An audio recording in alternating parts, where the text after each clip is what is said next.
What's going on, change makers and art enthusiasts? This is another week of Art for Change podcast, and I'm your host, Mister Sapiosexual, and my co-host. You already know it's your boy BheeYou, because that's all you gotta do every day. Let's get it. Let's get it. Yes, Michigan stand up tonight. We have your very own in the house. He is a personal trainer, an online fitness coach. Major is in the building. What's going on, man? Major, let's bring him to the building. What's happening, y'all? How's everybody doing tonight? What's going on? What's going on? I'm just dandy. I'm dandy. You look like a darkie. all right. So let's get started. So so on a serious tip before I get on your ass, where are you from? Where were you born originally? So I was born in Fulton County, Ohio, which is like basically the country. Like I'm a country boy. All right, I'm from the sticks. So I was born there, but I grew up in Morenci, Michigan, which is like maybe 15 minutes from there. So that's where I'm from originally. And that's a really small country town. It's like 1,500 people.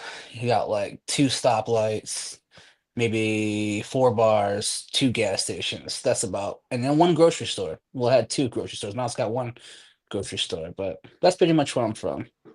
How was it like coming up? Like school wise, did you move a lot or? No, I stayed there my whole life. I was like one of probably three black kids. Well, we had a family. It was like down the road from me, maybe a few blocks down from me, there was a family that moved in. They were the Burtons. They're really cool people. And then there was a couple other kids along the way, but yeah, it was a very not so diverse town. Okay, so are you like were you naturally just big because you're from the country? So you did Uh, probably country work, but did you grow into it, or you had to build it, or you were just natural? I was naturally big. Like my granddad in his prime, he was like 6'2", almost 400 pounds. And Shit. my dad, he was 5'9", like 260. So I come from a family with big genetics, a lot of big people. Like we're very prone to being obese. So Hold the fuck up. You said 5'9", 260? that was my dad, yeah. What the hell? Yeah, which is funny. It's funny Big because like back. Yeah, okay, I get it. yeah, Yeah. when I was 23, I got the heaviest. I was 266. So but yeah, I that was like a difficult time in my life. So I won't ever get to that weight again unless I'm, doing it the right way. So but but Hey, yeah. how is like were kids afraid of you? How was high school? Like how was like middle school or high school? Were kids afraid of you or? So when I was in high school, I was like I was a very social guy. Like I was very funny. I was always Yeah, like a I know. class. Yeah. Yeah, I was class Class clown. clown. Yeah. Yeah, but at the same time, it's funny because I didn't know this until after I got out of high school. Um, I had one of my friends tell me they're like, yeah, man, but some people knew that like they just said they wouldn't fuck with you. I'm like, I mean, like, I'm glad because it's true, but at the same time, like. I was always that guy though that was making everybody laugh though. I always like being the funny guy, I always wanted to be loved and just make everybody happy. So, I never was the kind of guy that would go to violence, but Yeah. never had to worry about it really. So, All right. So let's get to after graduation. What happened after graduation? Where did you go from so there? so I never graduated. I got my GED. Okay. I enlisted in the military when I was 17. My mom had to sign for me. So once I enlisted in between my junior and senior year of high school, I went to basic training, and then I came back. I did a thing called it's called OSET. The what you sign up for. You go to basic between your junior and senior year of high school, and once you get out of high school, you go do your AIT.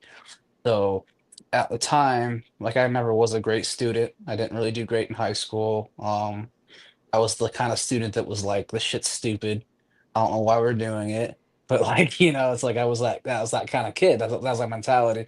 But I was also doing a lot of stuff outside of school that a lot of people weren't. So my mom got really sick, and I thought I was gonna lose her at that time, so I just didn't really care. But yeah, the military had a program. It's called the at-risk training program, and they sent me to Pennsylvania for Indiantown Gap. It's actually a place. It's like down the road from Hershey, Pennsylvania.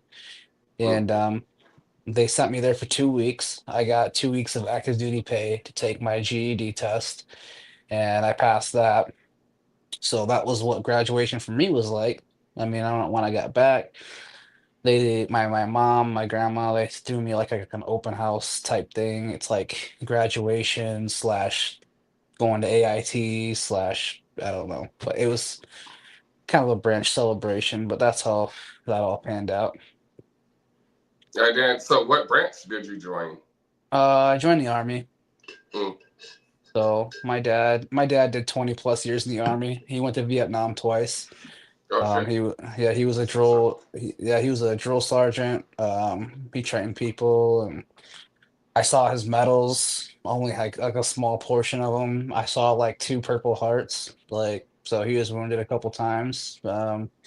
He reclassed a few times. His main MOS was field artillery, mine was infantry, and he reclassed to like combat medic and MP, and then I don't know, I think his main one was field artillery. So he had like three different MOSs like in the span of his career. Yeah, he's a military police. Okay, too. Oh yeah. Yeah. So, but I mean, he passed away when I was really young, so I didn't really know him. So I was 2 when he passed away. He was 50, he was 52 when he passed away, so he was older.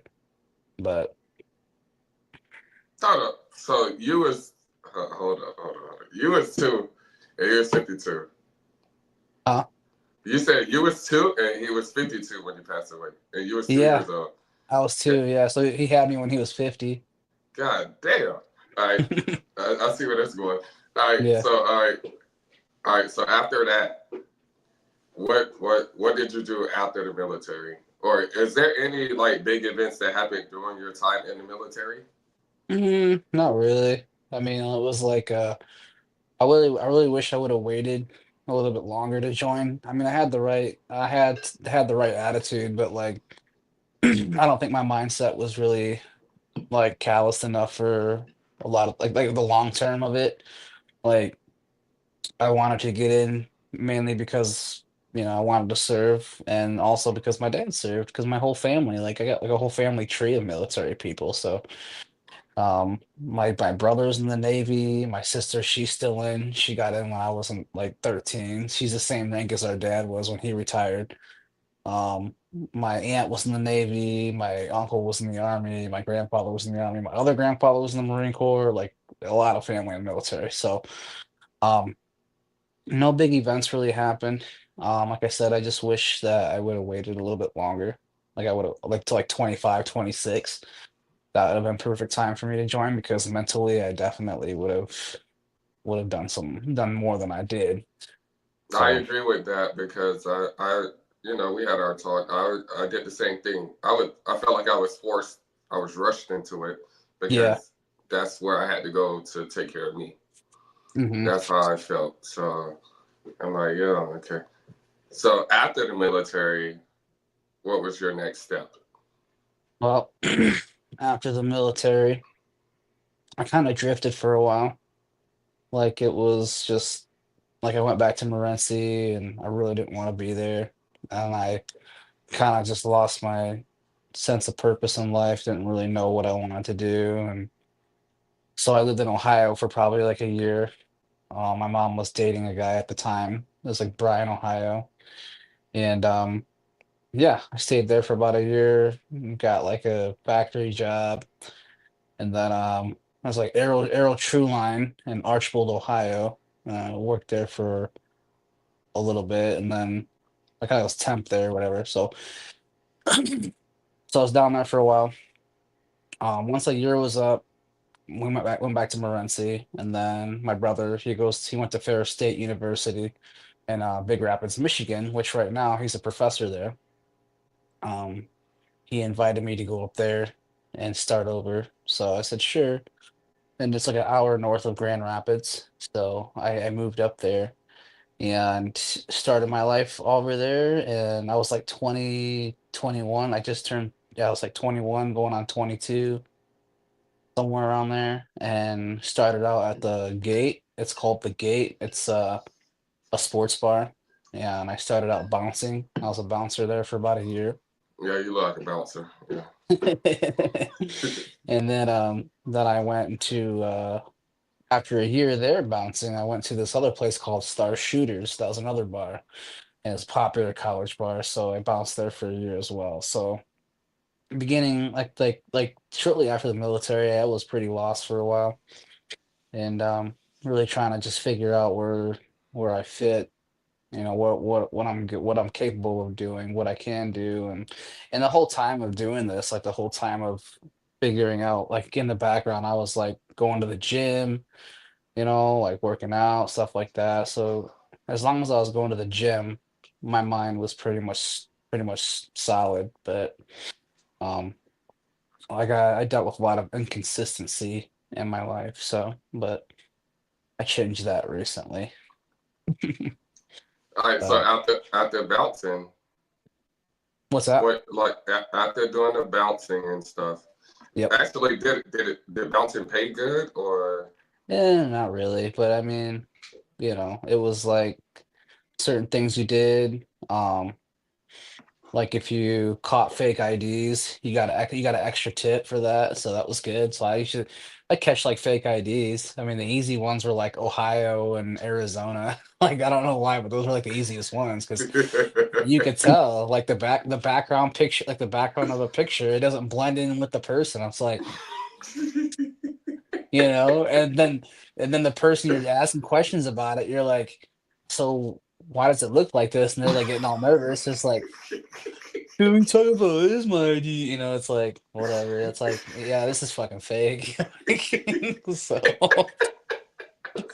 like, so You either gonna pay me or your ass ain't getting in, pretty much. yeah, people start tripping. You catch them like that. It's like shit. Yeah.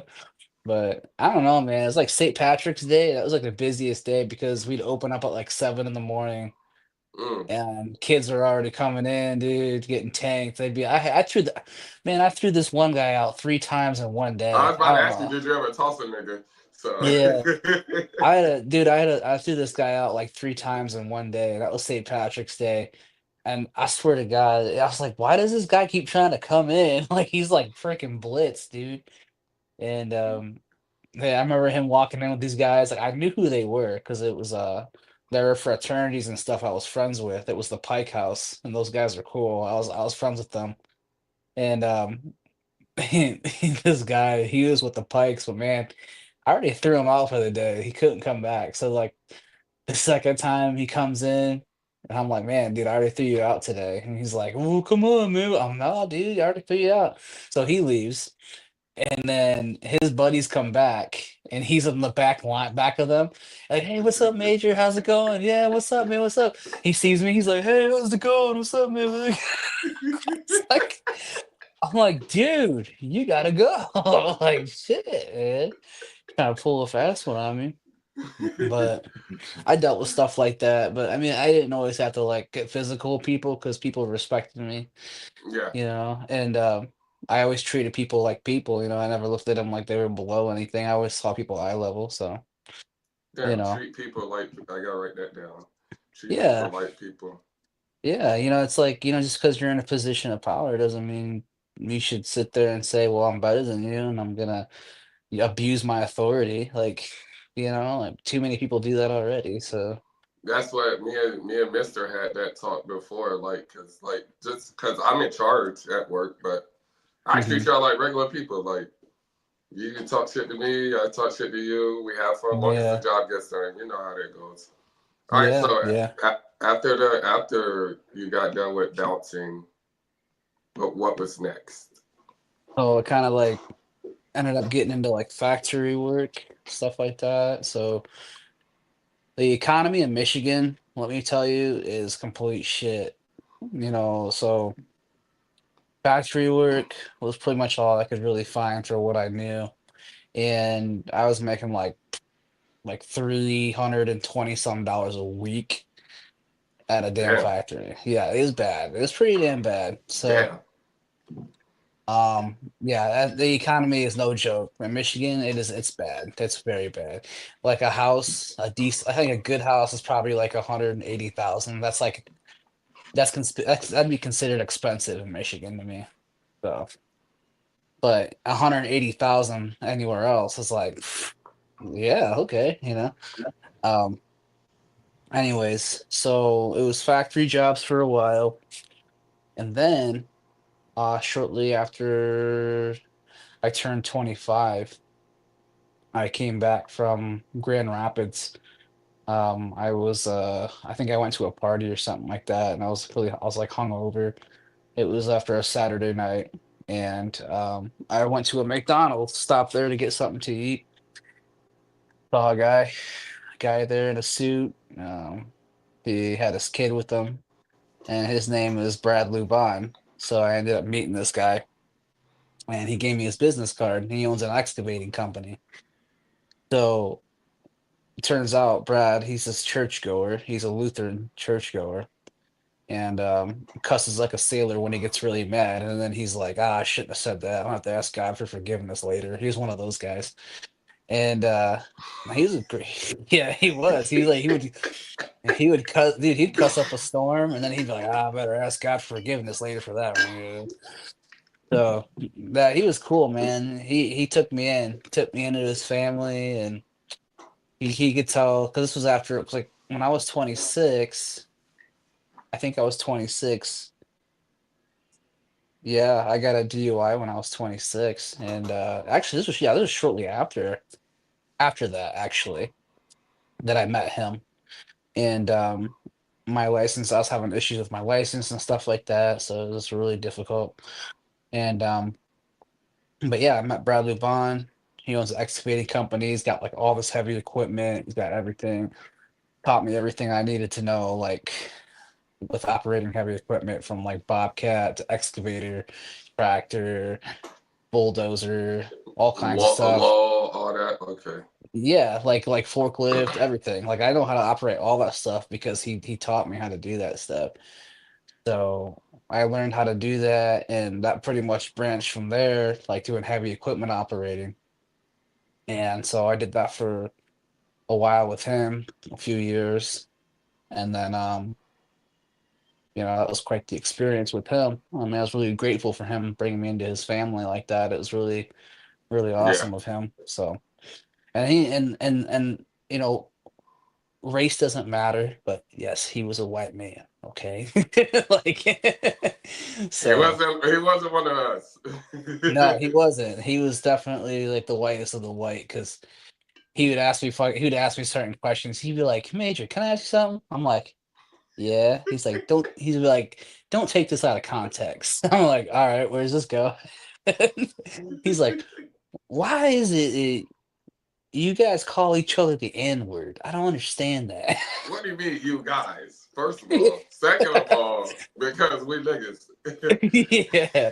Well, he didn't mean it like just us. He meant like everybody. He's like, "Why does Yeah. everybody say that?" I'm just like, "My bread, it's just a thing, man. It's just like saying, 'What's up, my brother?'" He's like, "Oh, okay." But I'm like, he probably shouldn't say it. Like if he said that, if he said that to somebody, oh my God, that'd be so bad. Yeah, he would. But he was comfortable with you, so it was Yeah, okay. yeah. I mean, I work with him all the time, so. Yeah. But yeah, before I left Michigan, before I left Michigan to go to North Dakota, he gave me a box with a bunch of winter wear, and I think he gave me like $400 or something like that. And they gave me a bunch of cash. He's like, "Now you better come back and visit, son." I'm like, "All Yeah. right." So yeah, he's a great guy, man. Like that was probably I still talk to them. Like I catch up with them now and then, but Hold on, Andy, hold on. You say before you went to North Dakota, you went to North Dakota. It's yeah, it's black people up there. yeah. I mean, few far in between, but yeah, yeah. North There's Dakota. I don't even want yeah. to go to South Dakota. You went to North. South Dakota is like the reservation, man. That's like Native American territory. So you Look, better watch out. You might get skinned. Your scalp might get skinned out there. I don't know. yeah, that's why I stay in Florida. You don't hear. You don't hear anything about South Dakota. They Like, hiding some shit then. That's what that means. and I swear you don't. You really think about it. You probably hear everything about every other state, but you don't hear a damn thing about South Dakota. Yeah, they hiding some shit. I ain't gonna lie to you. And it's there's a movie called with Jeremy Renner in it. I think it's called Mystic River. Oh, Uh, when he was the investigator. he was It was a missing girl, right? missing girl. Yeah, I Yes, think it, yes. and I I know think what you're I talking think about. either I don't know. I don't think it was in South Dakota though. It It might have been. wasn't, but I know what movie you're talking about. Yeah. Yeah, it was like in Wyoming, I think. But the way it is out there, because I've been all over the Midwest. I've been at every state in the West Coast and Midwest. And Wyoming is a lot of land, hundreds of miles with no civilization. Like it's desolate. And it wouldn't surprise me that South Dakota has probably got some stuff there. It's like people are just out in the middle of nowhere, kind of like Alaska, and nobody's Like, around. you could get away with a lot, pretty much. That's what you said. Yeah, I mean there's a lot of stuff out there. It's like that's why like when you go to places that you've never been before, don't act disrespectful, don't act stupid because people Yeah, around they you, know them spot. Yeah. yeah, they'll do stuff. They'll be like, no one's ever gonna find out. It's like can't tell you how many times that's probably happened, you know. Yeah. But anyways, yeah, So I went to North Dakota. Yeah. yeah, so I left Michigan like 2017. Yeah, ended 2017, and pretty much at the peak of winter, I bought a train ticket. I had $300 left. I bought a train ticket for like 260 some bucks. Damn. So I had like 40, like roughly $40 left, And this train trip was like, oh my God, it's forever, like 14 hours.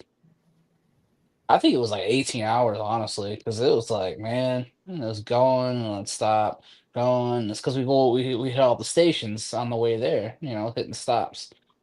And get all the way to North Dakota. It's like once we start getting out in the flatland, like you see all the snow and you just see nothing but just plains and plains and snow, like no trees. So Yeah. it's like you're looking out there, it's like, man, it is just out in the middle of nowhere. And I finally get to North Dakota. I had a friend that lived there, or they still live there. So they picked me up from the train station.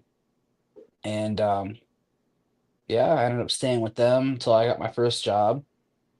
Like, took me like 3 weeks because I was struggling with my license. It was suspended. And a lot of places in North Dakota, like a lot of oil field jobs in North Dakota, they won't hire you if you don't have a license because they want to be able to rely on you driving the To get to company work. truck. Yeah, Yeah. and do all that. Yeah. And a lot of people that go to North Dakota and they start working and they start making that good money, they start acting stupid, go to the bar, get messed up, get a DUI. That's it. I mean, and the cops would be waiting right outside because they know you go Yeah, stumble out.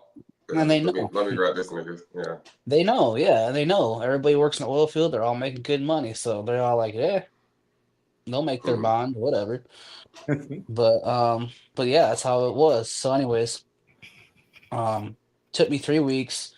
So what I did was I was paying on my my license in Michigan. I still owed like on my fine, I think I owed like 1,000 or something like that. And I didn't really give a shit. I was like, because I went to the DM, I went to the dude. I was so fed up with Michigan, man. I was so fed up. I'm like, I'm done with the state, man. This state has done nothing for me. So I went to the DMV in North Dakota and I went to apply for a driver's license there. And they're like, oh, it says here your license is suspended. So you're gonna have to get that taken care of before you can surrender your license to us. Like, I was like, okay. So I go home, call the DMV in Michigan, have them reinstate my license. I had to pay like $100 and get it reinstated. So I have to like, I think my payment plan was like $100 a month or something like that. And so I was like, okay. So I gave him $100, got it reinstated, went back to went back to the DMV, and I was like, hey, I want to surrender. I want to apply for a North Dakota driver's license. And they go, okay. So they pull up my file. All right, would you like to surrender your Michigan driver's license today? I'm like, yes. And so I surrendered my driver's license to them, and then I got my North Dakota driver's license, and And then I you didn't. stop paying. Yep. I knew it. Just like a Yeah, I was nigga. like, ain't nothing they can do about it, like, so I That's was like, funny. fuck that, man. I ain't paying all that shit. Yeah, Like, I went to school with people like you. I ain't gonna lie. yeah. Yeah. That's probably the most ghetto thing I've ever done, man. It's like, Nah, I mean, I just seen you do some ghetto shit, but we'll get to that later. yeah. So after leaving, so how was your time in North Dakota after that, and then leaving there, and where'd you go?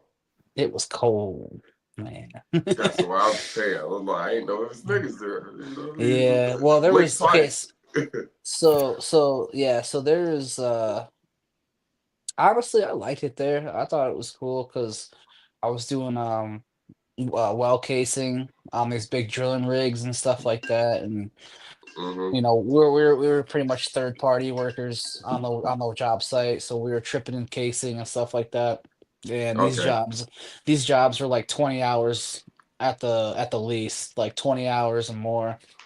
And but we'd be there for a long time chipping all this casing in. The longest job I ever been on was like 33 hours because they got stuck on some shale at the bottom of the hole somewhere. And Yeah. so it was like extra 12 hours. The driller was trying to go up and down, like stroking the freaking hard drive or the top drive, like going up and down, trying to get past the Yeah. shale. And they actually switched shifts doing this. So it's like, we were stuck there. And finally they called it and went ahead and just cemented in the casing where it was at. So they said, fuck it. Um, but that was my first job, and then like the job I originally wanted, I started 3 months later, and that was doing work over. So, um, sorry, so I'm reading that. Oh, you reading the question? Yeah. Yeah, yeah. You can't answer that. I can? Okay. Yeah. Earlier issued in the military, later would have stayed longer, seeing the state of the world currently. Would you really still want to actively? Hell yeah, I would. Absolutely. Like if I could re-enlist right now, like absolutely, I definitely would do that. So, um, especially with what I know now and what I know I'm capable of doing. Like Yeah. everything I've learned about myself up to this point, you're damn right I would re-enlist right now. I'd go all the way. I'd go airborne ranger, special forces, the whole 9 yards, dude. No problem. So Oh no, I hated airborne. I was scared as fuck. Every time I jumped out that motherfucking plane, I was scared. yeah. Only Yeah. reason I did it, cause nigga, all right, I'm getting paid. All right, y'all gonna pay me to jump out this motherfucking plane? All right, I'll do it. All right, so after North Dakota, you So came to then Florida or where? no, so after North Dakota, I met my ex-wife, and then I moved down to Colorado. Lived Man, down you in like all Colorado. the cold states, bro. Goddamn, Yeah, you lived like in getting cold. Colorado. Yeah, I lived down there for like 3 or 4 years, I think. And then I worked back in the oil field on and off while I was down in Colorado. I worked a lot in Wyoming. Wyoming is freaking cold. Oh my gosh. Yeah, Like we had to do a JSA one morning in the doghouse. It's called the doghouse. It's where we have our meetings at. It's basically a trailer. And so we were in the doghouse going over our JSA, and it's like we were doing 2 weeks on and 1 week off. And for some 2 weeks we do day shift, and then we come back and we do night shift. So we were doing night shift this round, and so I get out of the doghouse and I got a bottle of water I got from the doghouse and start walking to the pipe skate. Like not even, I wouldn't even say, man, not even 60, 70 feet maybe. And by the time I got to the pipe skate, that bottle of water started crystallizing. Like it already started to freeze. I'm like, oh my God. Shit. Yeah, dude. I took a picture of it. I still have a picture of it, man. But um by the time I took a picture of it, that thing was solid. So and then we had there's this thing called so on the wellhead, sometimes they have a stack on the wellhead. You got your gate, it's like a gate valve at the bottom. The very top is called a bird's bath. It catches all the fluids that like come out of the well hole and stuff like that. And Yeah. sometimes these stacks are like 20 feet high because they got so many things, in sequence on it. Um, there's even a BOP, which is like a thing that helps prevent if the well comes around, like if it starts shooting out like the pipe or oil or anything like that, like you start getting Yeah. gas, you can hurry up and shut it. You can shut the blinds or you can just shut the rams.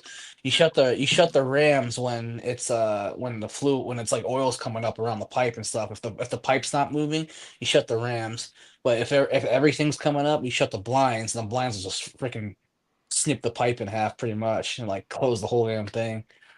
So but anyways, that stack was pretty high, and I remember I had to go up top of it. I had to wear an SRL, and I had to climb up that stack and get to the bird bath and do something. I think I had to like jiggle the hose or something like that was on it, and that water fell on me, and I didn't get wet because it froze instantly when it got on me. So I was like a freaking candy coated like shell on me, like dude. So I'm like knocking it, it's like all crunching up and falling off me. I'm like, I'm glad I didn't get wet because that'd have been over with, man. I'm like, I'm going home. Like if I'd have got wet, I'm like, I'm going home, man. But or back to the hotel because So anyways, so Colorado for a few years, and then we had our daughter in 2020, and then shortly after that, I think when did COVID hit? Oh, COVID did hit 2020. So that's when they brought you to Tampa or Florida. No, not yet. So 2020, I ended up my last oil field job was Akita drilling. I was down in Texas working on a big drilling rig. So I was down in Texas, like Midland area, and then Pecos, Texas. We were like an hour away from Carlsbad, New Mexico, which was like the closest grocery store, which was Walmart. So we had to drive an hour to go get groceries. Um, but yeah, so I was down there for a while, and then once COVID hit, they stacked our rigs out because the oil prices crashed, and then Yep. so we didn't have any work. So I was laid off for like 6 months collecting unemployment, which I never did before. But I always had a job. Yeah. But that was cool though, because I got to be with my daughter, because she was a newborn. And shortly after that, I was laid off like 6 months, and then I found this job called rockfall mitigation. Found it on Indeed. It was like starting pay is like $30 an hour. I was like, I'll sure, take it. that sounds yeah, this sounds cool. So I go do it. I had to go interview. It was like 4 hours away. I had to do an in-person interview, and so I met my boss, my future boss, and like, and he's this white guy, and him and I like we oh my God, like we were extremely racist to each other. So yeah, I always like it was funny because I'd always bring it up to him. I'm like, man, I remember the first day we met, and you saw me, and you go, well, you look pretty fit. I'm like, dude, I was like, the way you said that to me, it was like you're gonna buy me. Like, I'll tell Like they put me to you, work. Yeah. he seems pretty fit. I'll buy him for 5 shillings. Like, so, so yeah, it was pretty funny. But no, like we had the best relationship. So I had to go get That's that. what's up. Yeah, I had to go do the in-person interview, so I got the job, and then started traveling 100%, and then shortly after that, my ex-wife and I got divorced, but we're friends. We get along. We co-parent very well. That's And really good. she ended up coming down to Florida for her for school, and she wants to get her CRNA, her registered nurse, and she's working very hard to do that. So the job down here offered to pay for her tuition and stuff, so she took that and moved to Florida. And I was still on the road working, and I got to the point where I was like, I got tired of missing out on my daughter's life. So, I'd see her, she's a different kid every time. I get Yeah. tired of that. So I was like, I'll come down to Florida. And I was very, very lucky, and she was very nice to me and let me stay at her house and until I And got my y'all own. are divorced. Hold on. Y'all are divorced Yeah, and she still lets you stay. yeah, yeah. That's And making it work. Okay, I get it. You made it yeah, work.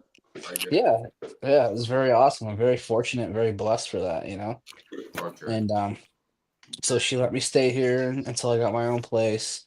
I started working for Scenario, and I still lived here. And then I moved in with Matt, and that was almost a year ago. So, And Matt is hold up. You used to drive from Tampa to Orlando well, every month. why mama?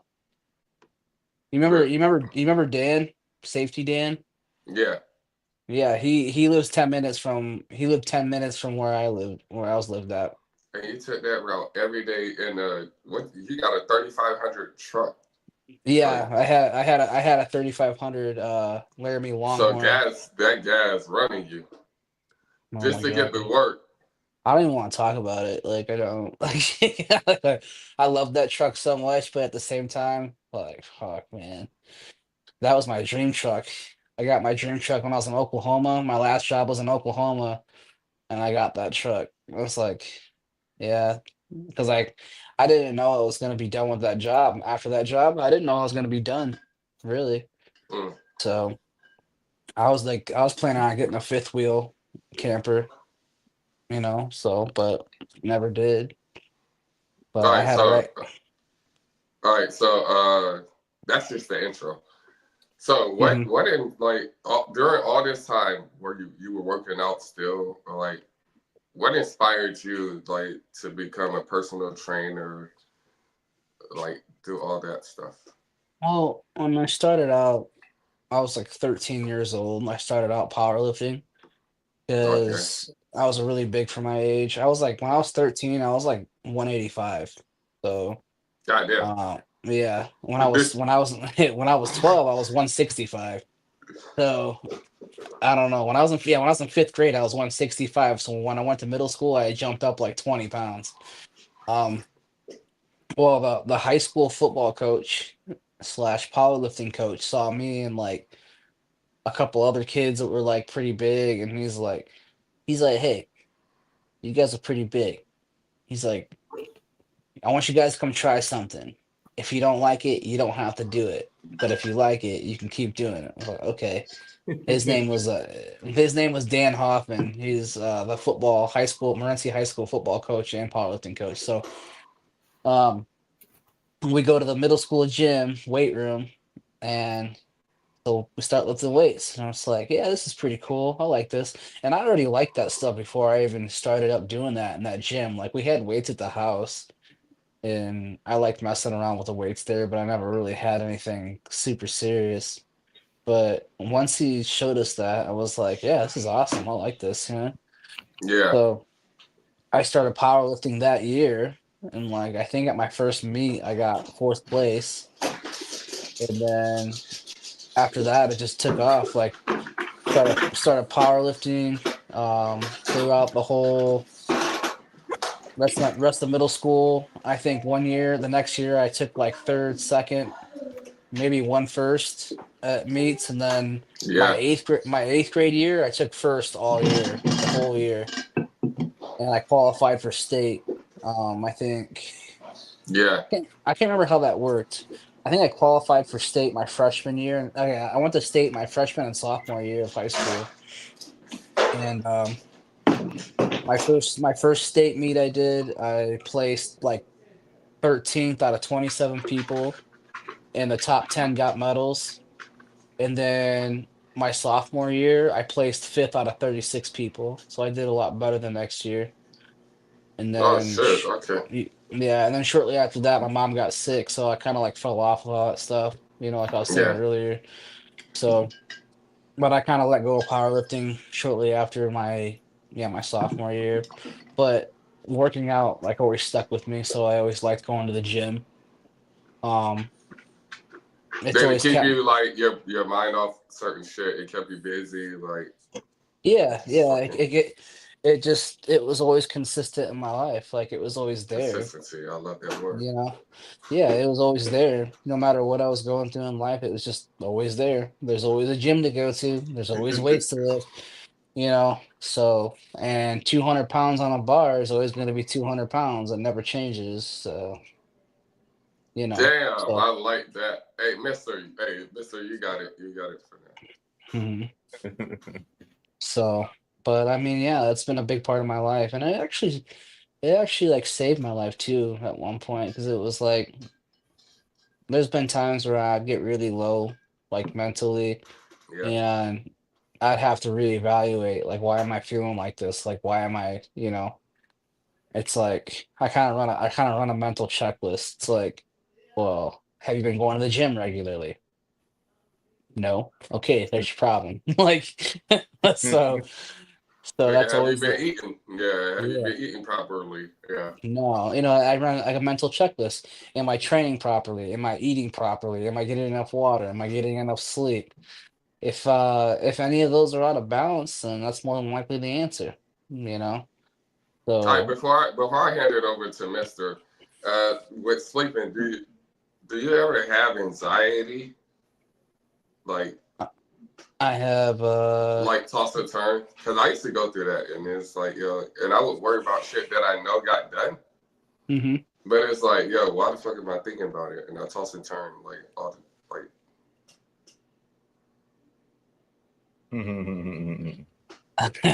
some shit different, same shit, different Same toilet. shit, Oh, same shit. that's what it said. There's always a pen and a piece of paper. Yeah, 16 bars is always 16 bars because that's a poet. Yeah, So he yeah. said yeah. He's his he's world. a poet. Yeah. Yeah. But hey, no. Before you answer that, the anxiety thing. Mhm. Did it ever like trouble you with sleep? Um, I think sleep's probably been my biggest struggle in my entire life. Like, Sleep? yeah, sleep's probably been like the hardest thing I struggle with. Mm, And it's so anxiety, yeah, I've experienced anxiety, but I also get racing thoughts, like thinking about what I'm gonna do the next day, I think that's a especially form of anxiety, though. yeah, yeah. So it's like, I mean, yeah, I mean that's probably the biggest thing I struggle with is just sleep. And Yeah. I do have it. I do experience anxiety and like what I'm like I think I just think about the next day of like what I'm gonna do, or I think about the day, like that day, what I did, Or what I trying to didn't get done. Yeah. yeah, I reiterate a lot of things in my head. I even reiterate conversations I had. Like it's weird. I don't know why. I don't know why I do it. I don't know if it's like if it's like an autistic trait or what, but it's like So you're a little bit autistic, just. yes. I think we all. Hey, if I talk to Marshall, he gonna tell us we all a little bit, a little bit. Yeah. Yeah. Hmm. But no, I agree with you because I go through the same thing. And like even when they put more on my plate, because now you know what position I'm in now, so it's like Yeah. I gotta do it a lot of top people, and it's like, yo, did I get this done? Did I get? And even if I know I got it done, it still goes through my mind in the middle of the night. So if I get up to go to the bathroom, I can't go back to sleep. Yeah. Yep. So then I'll call somebody, or I'll watch a show or something like that, or Yeah. I get what you're saying though. But Mister, you got it. Okay, Major. Speaking on like journey of your being a personal trainer, can you share a journey where the fitness industry and any challenges you may face along the way? Yeah. I mean, I think the hardest part is marketing yourself because nobody knows who you are. What is it about your service that is better than the next person? Right. So using a platform like Instagram, which I use, is generally the best thing to use. It's how you present your business and all that. So I would say the most difficult part in this journey is definitely marketing yourself because my business is still relatively new. I started it like last year. So my business isn't even a year old yet. And I'm still figuring things out, still trying to like get the whole like technology and all these business marketing tools and like I mean I'm getting better at it, but it's just a lot. It is a lot at once to really trying to master, but I see it coming together and it happens for me in spurts too. Like I have my moments where I go really hard and then I gotta back off for a minute. And then I Yeah. go hard again, and then I gotta back off for a minute. Because if I go too hard, I'm gonna get to a point where I'm just like, fuck this, I want to do this right now. So, Yes. Yes. but Get burnt out on it. Right. yeah, but I try to stay consistent with keeping the learning curve going and just keep trying to plug in the right things, get things to work, and because in reality, like at the end of the day, what I want the most is to help people get at the best possible shape of their lives. Like I want to help them not just physically, but mentally. Because Yeah. I'm not just it's not just about lifting weights and eating right. It's also about your mindset. Okay. Yeah. If your mindset is shit, like you're not gonna do anything. You're not, plain and simple. So if you're not like positively giving yourself affirmations, if you're not, man, are you eating in the background or some shit? What are you Put it doing? on. Put it on mute, man. um, anyways, but yeah, so if your mindset isn't there, man, if you're not invested mentally, like you're just not gonna do it. And I come across a lot of people who do a lot of this, but they don't want to do the other. You know what I mean? So Yeah. they'll be like, yeah, yeah, I want to do this, I want to do that, and then it's like, well, let me get back with you, man. Let me get back, blah blah blah. And the thing is, the thing is, if you don't have them lock in right then and there, more than likely they're never going to, Yeah. never. So, but yeah, the marketing, the sales, all of that, it's just that's the hardest part of the industry, I would Sorry. say. And I think marketing is the hardest part of any industry, especially when you are self-propelling. You know what I mean? Yeah, You don't have that major distribution brand backing you. It is definitely difficult to get out here and social media market yourself.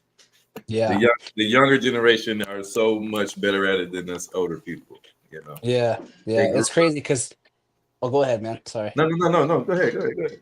I was gonna say, yeah, it's crazy because like you can have this really shitty product, but it's selling like crazy because the marketing is on point. Like it's, you know Yeah, what I'm saying? Like I think one of the crappiest products I've ever seen. They got this nasal strip that's magnetic. You know what I'm saying? It's a magnetic nasal strip, right? right. And the little they put these little magnet stickers in their noses, and it's like the strip. It's already expanded out. So once you like put it on your nose, it like pulls your nostrils out. And people think that's gonna help you breathe better because your nasal cavity is clogged. It's Right. it's it's it's redundant because when your nasal cavity is congested, it's not congested up here, it's back here, you know? Absolutely. So it's like it's not doing anything, but they market the crap out of that and they get sales off that shit. Yeah. So it's all about marketing. It's how you market your product. It's all So about marketing. Yes, sir. yeah, So yeah. professional insights. So your training philosophy. How did you describe your training philosophy in the approach to fitness? So my approach to fitness is like it don't matter who you are, where you're from, what walk of life you are. It's whether you want to really like make your life change for the better. And it just goes so much deeper than just like lifting weights. I can't stress that enough. So you start putting yourself in the situation where it's like you got to force yourself to change, and change is difficult. Yes. No, Yes. Yes. change is difficult, and it's something that a lot of people don't like to do. They like to Heart stay for stuck. change. Yeah, they like to stay where they're at because it's comfortable. They like to stay stuck. They think it's okay because they've Right. been there for years, and it's not okay. So my thing is that if you're forcing yourself to change, if you're putting yourself in a zone where it's uncomfortable, like that's what you need to be doing to progress. So for training purposes, you're putting your body through high stress, like with the weights, cardiovascular. You're eating right, you're drinking a lot of water, you're sleeping good. Your body's going to be changing. You'll be constantly changing your body for the better. Okay, so you just gotta always just challenge yourself and make yourself change. Don't get comfortable. Comfort zone is a killer. What Comfort they zone told us is in the army, complacency. complacency kills. Yeah, you're right. Mm-hmm. Comfort zone is the same thing. Yeah. Complacency. They're Yeah. they're they're related. So, you get comfortable and you're not doing your job. You're like, oh, I've always done it like this. Well, you got comfortable doing it a certain way that's lazy, and it's like it's not supposed to be done that way. And you're supposed to be doing it this other way. You're getting complacent, you're getting lazy, you're getting comfortable. Yes. These are things in our lives that kill everything. So, Yes. if you feel like you're in a spot in your life where you think things should be different and they're not, it's time for reevaluation. Yes. So, I agree. so I agree with yes. So philosophy and all that, it's just I lean a lot on the whole comfort zone. Like get out of your comfort zone. That's the only way you're gonna better yourself. That's the only way you're gonna change. And it's uncomfortable. There's a reason why it's uncomfortable that. because Yes, it's changing you. absolutely. So people that people that are like, man, this sucks. Like, well, hey, it's gonna get better if you stick with it. Like Absolutely. it's because we all go through things. We all go through things in our lives that are so uncomfortable and we don't want to do it. But the more we do these things, the more we keep the discipline and we do the things we don't want to do, our fears will start to die. They'll start to diminish, and then we'll start to make progress. We'll start to get ahead. We'll start to see all these changes that we've always been wanting. But we got to do the work. We got to change. We got to get out of the comfort zone. Got to get out of the complacency. We got to put that behind us. If you really want to change, then you'll change. I gotta write But that down too. if you don't want it bad enough, it ain't gonna happen. That's just the bottom line. That's just the So bottom line. yeah, I like your philosophy on being complacent and being in your comfort zone because I have a phrase that I like to tell my children, and I tell my wife all the time. I said you can't grow in comfort. You know what I mean? yeah, Like you never grow when you're comfortable. You know what I mean? Only time that we yeah. grow is when we put ourselves in uncomfortable situations. So I Right. agree. I agree with that. I appreciate that. Yeah. So client success stories. Can you share a memorable success story from a client that may highlight the impact of your coaching? Yeah. So I got this one guy right now. His name's Bruce Carnes. I just posted a client spotlight of how he looks and how he's doing. And this guy, he's older. He's like 67, and he signed up with me last year, August. July, August, like August, September, and he's lost like roughly over 20 pounds, yeah, and he's doing really good. And I posted a picture of him before and his current state, and he's slimmed down quite a bit. He hasn't been able to zip his jacket up for years, and I'm guessing he kept the same size jacket because he's old fashioned, but he can zip his coat up now. He's happy about that, and he did a testimony for me. I answered all his questions, guiding him properly, and his fingers used to tingle all the time. They don't tingle anymore. So Mm, I'm pretty sure when your fingers tingle, it's something to do with your heart, I think. But I can't remember. But anyways, he said, yeah. "Yeah, my fingers don't." He's like, "My fingers don't tingle anymore." I'm like, "That's good, man. Like you're killing it." So every week I do check-ins every week with my clients, and they're always down. He's down like a pound, 2 pounds every week. So he's in the sweet spot right now. That's what I try to strive for. If you're trying to lose weight, I try to get you to lose like 1 to 2 pounds every week. You know, and that's pretty healthy. It's pretty realistic. It's easier to keep it off. So, um, Wait, but yeah, what's up? so I heard you mention that that's pretty healthy. Is it Yeah, is it a way to lose weight, or is losing too much weight too fast unhealthy? yeah, absolutely. The faster you lose it, the faster you can gain it back. But it's just, That you lose it fast you it's can. not, it's not easy on your body. It's very hard on your body. Like if you lose like 15 pounds in a week, that's a little excessive. You can do that, but I don't recommend that because it's like you want that good, stable weight loss. You don't want that temporary drop like 15, 20 pounds of water weight, because burning your fat like over time, it's like you're doing your routine workout, your routine diet, your routine everything. The long term, that's what it is. It's the long term. It's a marathon, not a sprint.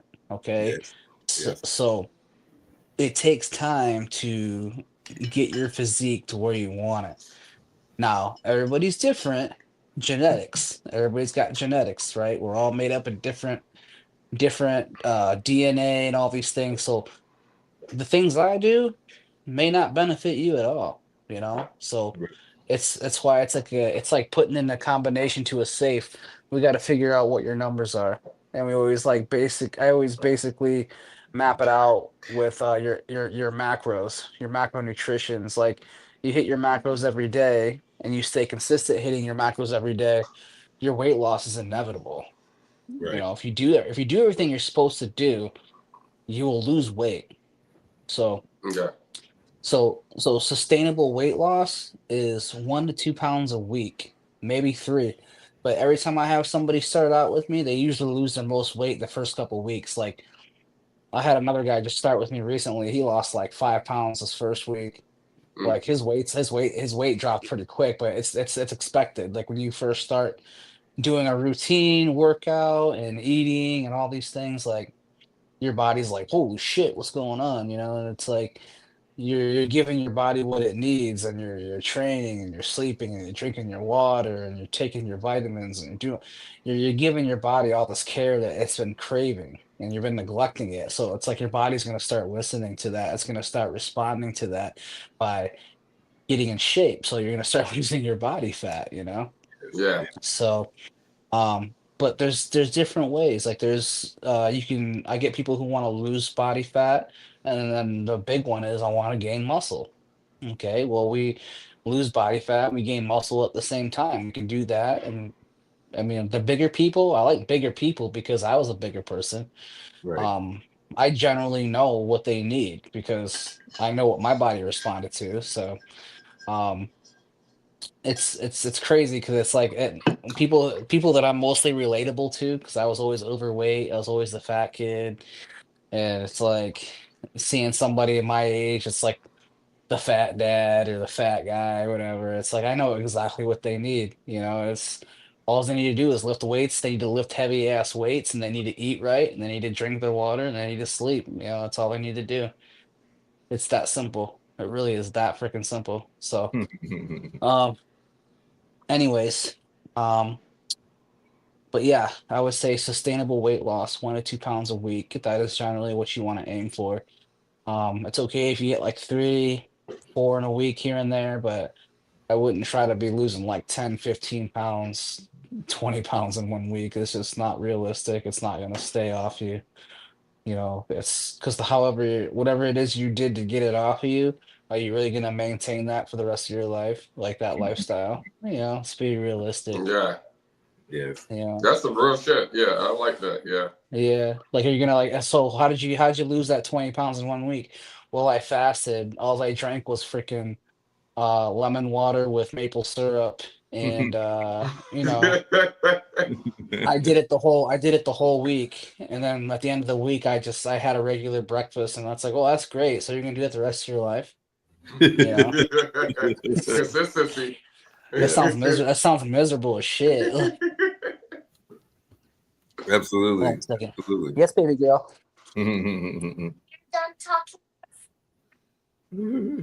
Yes, baby girl.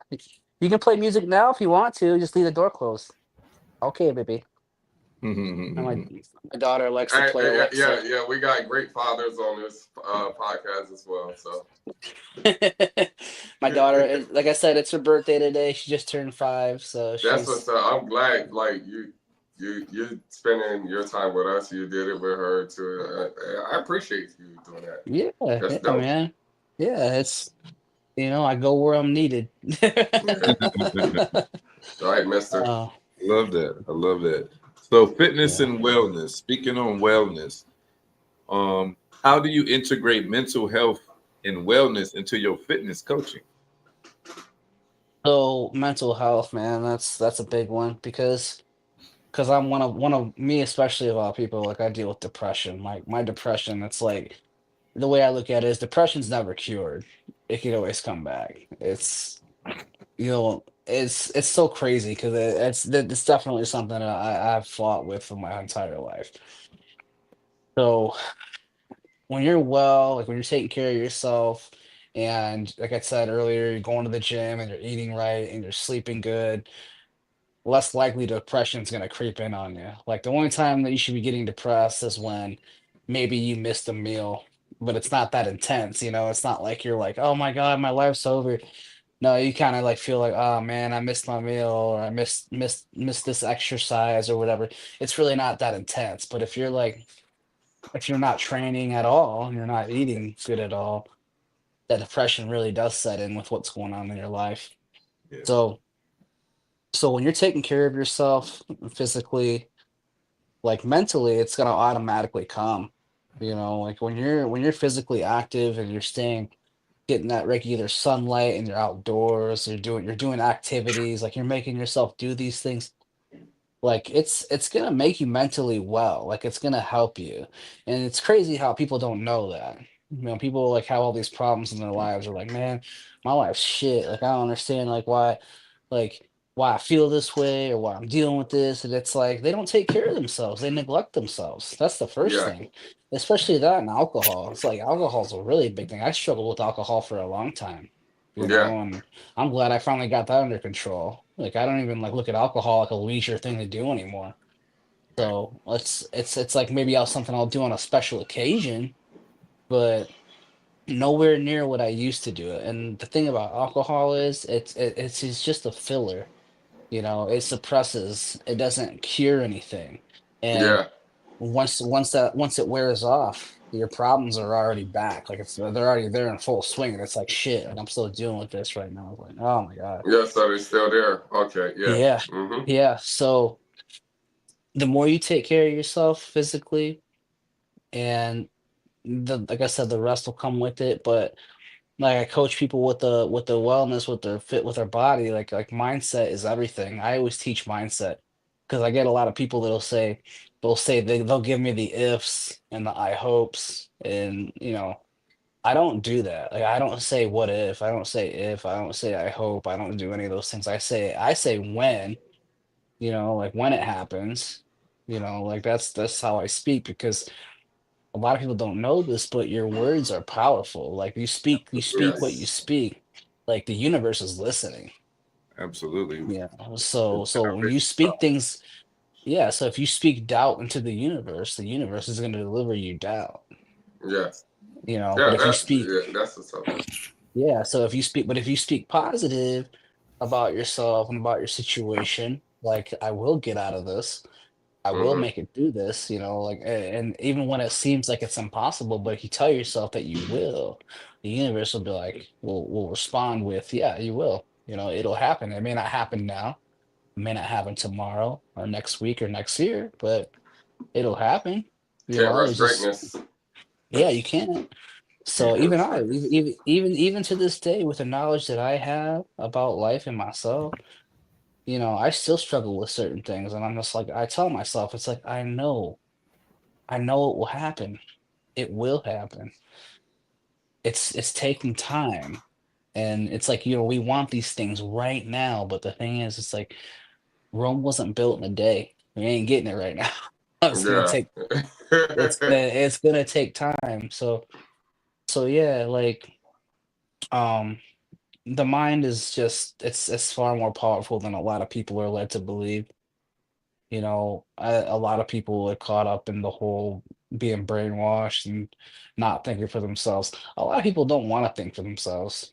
They A just lot want of people somebody to don't tell. want to think for themselves. Yeah, they want you to tell them what to do. You know, it's like they want to just clock in and clock out and call it a day. That's all they want to do, Yes, sir. unfortunately. So, Yes.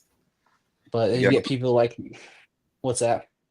I was going to say, you got a lot of people that want to be workers and less bosses. Yes, sir. Yeah, yeah, yeah. I mean, like Marquise. I mean, he tells people what to do all the time, and he's just a coon, but it's okay. Hey, all right, so now I'm about to get on your ass. Because first of all, on the podcast, my name is BheeYou. I'm about to get on your ass now. What'd you So, say it hey, was? You said it was coon you? No, I was kidding. hey, all right, so I got a question. Can you touch your fucking shoulders? Can you touch your shoulders? Right now I can, yeah. Yeah, okay, all right. You can I do haven't that, been I haven't been pumping my arms up recently, so and I have been taking my testosterone, so Oh, shit. There's yeah. only two type of people that need testosterone. Yeah. All right, Well, so Mister, you're good or we, So common misconception. What are some common misconceptions with fitness and training that you have encountered? mm, man, so a lot of things like everything like word of mouth. Everybody likes to go by word of mouth. They don't like to do the research at it. They don't like to do it on their own. So, um, a lot of people have this thing where they think if they do a lot of cardio and eat as little as possible, they're gonna lose weight and they're gonna be healthy. That's a big misconception, and for some reason, people who don't know anything about how it works, that's like their default. That is the default, is lots of cardio, don't eat very much, drink lots of water. I don't know why, but that is like the ultimate default with people when it comes to losing weight. And I'm like, first of all, no, stop it. So, you're killing yourself with all this cardio. Second of all, you have to eat to lose weight. People think if they don't eat a lot, I mean, you will lose weight. Don't get me wrong. You'll lose weight, but you're not gonna lose it the healthy way. You're basically starving yourself, which isn't good. So when you starve yourself, you're diminishing your muscle mass as well. mm, You're not giving yourself the proper nutrients, you're not eating enough protein, you're not getting enough fats for proper brain function, and your carbohydrates, they help build muscle too. Yes, baby girl. okay. So Okay. Hold on. He's talking to his daughter. Okay, sweetheart. Yeah. now I'm talking to you, Mister. Oh, Okay. I'm listening. Okay. Sorry. No, man, Um, you all Nah, right. you're good. You a dad first. yeah, Yeah, yeah. my father first. Yep. So yeah, the carbohydrates actually build muscle. Obviously, if you eat too many carbohydrates, you're gonna get fat because it converts to sugar. Like it's like same thing with alcohol. You drink too much alcohol, alcohol converts to sugar. That's why people get bloated when they drink too much alcohol. Mm-hmm. So, anyways, Too much of anything is a problem. right, Every, moderation. everything in moderation. Everything in moderation. It doesn't matter what it is. If you have too much of whatever it is, it's bad for you. Yes, sir. You I know, agree with that. but I mean, unless it's like you're praying or something like that, there's no such thing as too much prayer. Like, What I mean, about as what much as about my what about money? money, I mean, that more money, more problems. yeah, I mean, I just It don't. depends on how you use it, though. Money, yeah, money is up there with air. You know, it sits up there with air, but it's really not everything. It's with air. It's up there with air. You need air. You need it. Right, you need air, That's but essential. So I was it's like, hey, essential. It gives you, how it you gives want to you, take it? it gives you options. It gives you a lot of options. It gives you freedom. Absolutely. So as long as you're not letting it get to your head to where I need more money, I need more money, I need more money, like you just need the money to live your life. You need what you need to get by and live your life and you're happy, that's fine. But there's a big difference between people who are psychopaths and want to control the world and have every freaking dollar possible. Like there's a big difference. So you, So you got to make enough just to be comfortable, or a yeah, little. I want to see what I want to be is a little bit more than comfortable. I'm comfortable now. Like I want to be a little bit more than comfortable because I ain't greedy because I don't want to do too much work anyway. right. Well, you shoot dice on the weekends like original black folk do, and you got your cognac, and you're I'm about like, to get on your ass. All seven, right, all right, seven. all right. I'm trying to let the mister get through his questions before I get on your ass. All right, Sorry, I can't help it. By all right. looking at your bumblebee head of ass, I gotta do it, man. Okay. Hey, mister, finish your questions so I can get on his ass. Okay. All right, I we're love wrapping this it up, guy. so y'all getting wrapping it up. All I right. haven't worked with them in a while. Yeah, yeah. So online coaching, Mhm. transitioning to online coaching. How has the shift to online coaching changed your approach to training clients? It's really not that difficult. I mean, you check in like once a week. I do a call like we're doing right now. I like to do video calls and talk to them and see how they're going, and it gets a little bit more in depth what they're doing. We talk about their life and stuff like that, what they're going through, which is good. I like doing that because it's like being an online coach, you're kind of like an amateur counselor. It's like you're That's amateur dope. ther amateur therapist. You're listening to problems because you're gonna get it. Like it's like because they'll sprout into, well, I didn't get this done, and this is why. It's like, oh, okay, you know what I'm saying? So I they're get not it. giving me an excuse. They're just telling me the truth, and it's like, well, then I'll be like, well, it's like this da da da da da and da da da da. It's like maybe Right. next time try it like that, and that's I'm giving advice as we go. That's the beauty of it. But honestly, I like online coaching. It's really easy. I can handle a lot more people that way. I can be in more places at once than I can physically. Yes, So, and plus it's international for me. So it's like if I wanted to train somebody from Egypt, I can do that.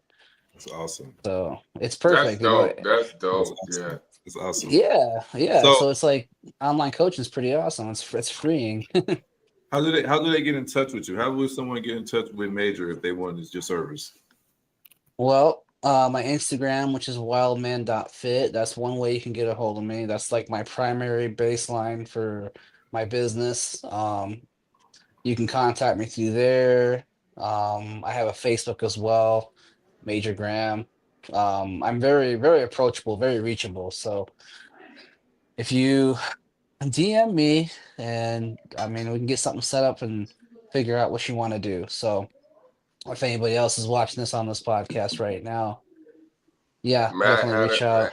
Answer that question. You can answer that one too. It says being able to lift weights doesn't automatically make you a strong person. What is your Yeah, opinion that's on true. Yeah, I mean, like you don't have to lift heavy weights to be a strong person. I mean, there's a lot more of being a strong person. There's a lot more entails than just lifting weights. that? Right. It takes a lot. There's like a lot of mental capacity with yourself, and you know, usually, what is it, the saying goes, kindest people are normally the strongest people because they've been through the most, you know? Absolutely. So, I'm a very modest person, but I'm a very kind person. I mean, I've been through a lot in my life, and like I said earlier, I treat people eye level and treat people with respect, Yeah. and I get respect back. You know, the world will be more conforming to you the more respectful you are presenting yourself. You know, it's how you present yourself. So you never know. There's people out there struggling and they're not as strong as you are, and just you saying hello and starting a conversation could really uplift their spirits. You know, and they can sense that you're a safe person, you're a strong person, and they like that. They gravitate to that, and it's something they need. You know, so but You're a source. when it comes to being a strong person, yeah, it doesn't have anything to do with lifting weights. You know, I mean, you can be strong in the gym, but that's great. But if you're if you're not strong as a person in general, then what does it really matter? You know what I mean? So giving people the permission to shine, you know, that's a strength. You know, Absolutely. allowing other people to be themselves completely. Like, I mean, you should be yourself 100% all the time.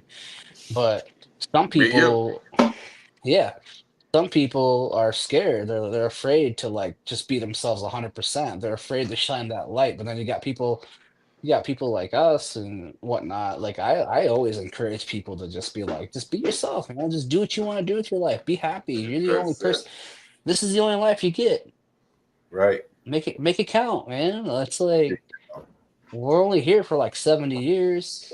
You know, that's it. Man, nigga, I'm giving myself 80. You Yeah. shortballing yourself. Hold Well, I mean, maybe a bigger person. We're more likely to have heart up. problems later on. So, you know, Yeah. plus we're black, so we're hypertensive.